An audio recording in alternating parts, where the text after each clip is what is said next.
E eu tô aqui, né, olhando os instrumentos e traz um pouquinho para nós o porquê desse vaso, qual é a importância no setting, então.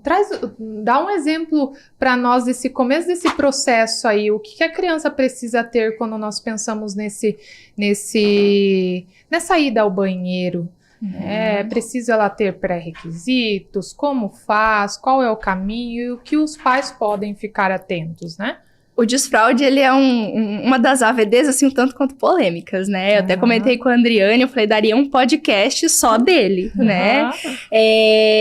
Existem muitos mitos, muitas verdades que é falado aí do desfraude, né? Então, algumas perguntas que a gente ouve muito em consultório, né? Ah, mas a minha criança não é verbal. Né? Como que eu vou desfraldar ela, né? Eu vou esperar minha criança falar para depois eu conseguir desfraldar, né? Esse é um mito que a gente já fala, não, mas a criança não precisa, né? Minha criança precisa pular com os 2 pés para que ela consiga realizar o processo do desfraude, né? Ou a minha criança, ela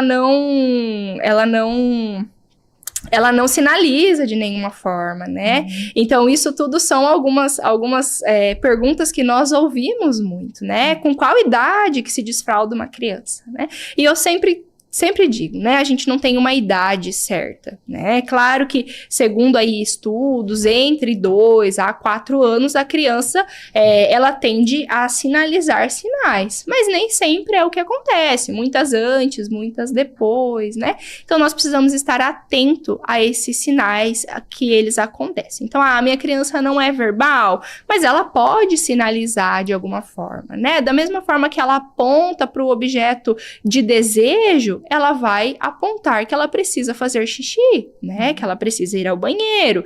A minha criança ainda utiliza a fralda, né? Ela vai sinalizar, ela vai tocar, ela vai se direcionar até o banheiro, ela vai puxar pela mão. Então, tudo isso são pré-requisitos que a gente solicita, né, para que sejam observados. Então, esses pré-requisitos, eles são o primeiro passo para um desfraude positivo, né, para que esse desfraude ele seja efetivo e ele seja positivo. O outro ponto que eu trouxe foi do pular com os 2 pés, né. Isso entra muitos vieses ali sensoriais, né? Então, a partir do momento que a minha criança ela consegue pular com os 2 pés, isso pode sinalizar, sim, né? Que a minha criança ela está com amadurecimento muscular a nível de interocepção, né? A nível interno de musculatura, que ela consegue já segurar essas necessidades, né? Ter a sensação de que a bexiga está cheia, ter a sensação dessa necessidade. Mas isso não é um critério que eu vou falar, não, a minha criança precisa pular com os 2 pés para que eu desfraude. Não, né? Isso é algo que a gente pode, sim, estimular durante o processo, como crianças, né, dentro do espectro, nível 3 de apoio, né, 3 de suporte, muitas vezes existe uma oscilação muito intensa a nível sensorial, né? E principalmente a nível proprioceptivo, a nível interoceptivo, essa percepção, ela é deficitária, tem uma disfunção, mas não é por isso que eu não vou desfraldar a minha criança, né? Então, a gente sempre se atenta a sinais. Quais são os sinais que essa criança está nos mostrando, né? Ela está se escondendo na hora de fazer as necessidades dela, ela está sinalizando após, né, as necessidades feitas na fralda, ela mostra que ela fez, né? De alguma forma, ela sinaliza. Se essa criança não nos sinaliza, como eu dei o exemplo antes, a gente pode incentivá-la, né, a idas ao banheiro. Então, o que eu trago muito para os pais, né? Vamos criar uma rotina de apresentação ao ambiente funcional, né? Quando acorda, o primeiro xixi da manhã, coloca a criança posicionada no vaso, né?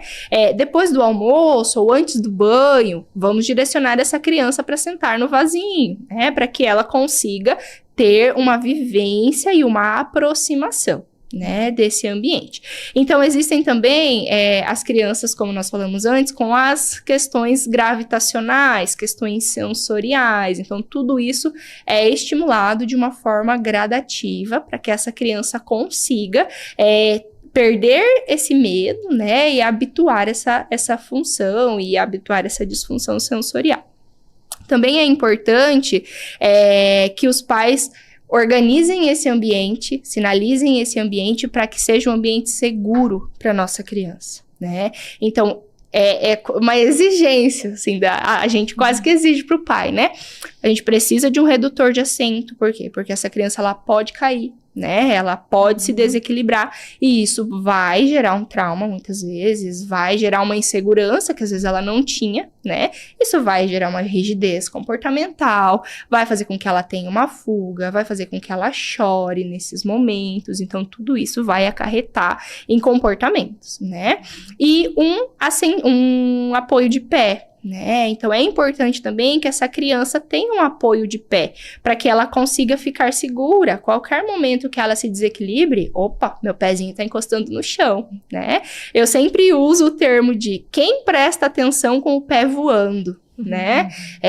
Vamos colocar aí a gente numa posição, né? Esses brinquedos de parque, né? Quando a gente tira o pé do chão, a primeira coisa que vem é a insegurança, né? A insegurança, onde eu seguro, o que eu faço agora, o que vai acontecer no segundo momento, né?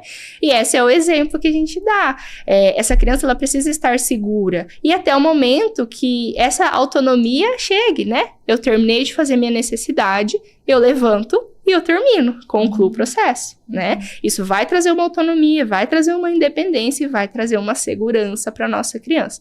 Esse ambiente também precisa ser muito prazeroso, né, para ela. Então, ela precisa entender e ela precisa estar ali.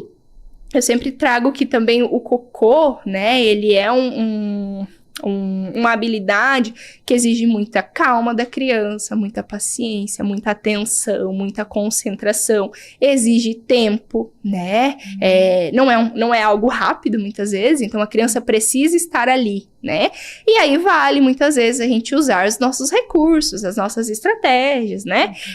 A gente utiliza um brinquedo nesse momento que é interessante para essa criança, um livrinho, né? Existem muitos livros aí hoje de sequências, histórias do cocô, do xixi, né? Existem muitos livros na internet, a gente encontra várias histórias. Então, nós precisamos fazer com que a criança sinta prazer em estar ali também.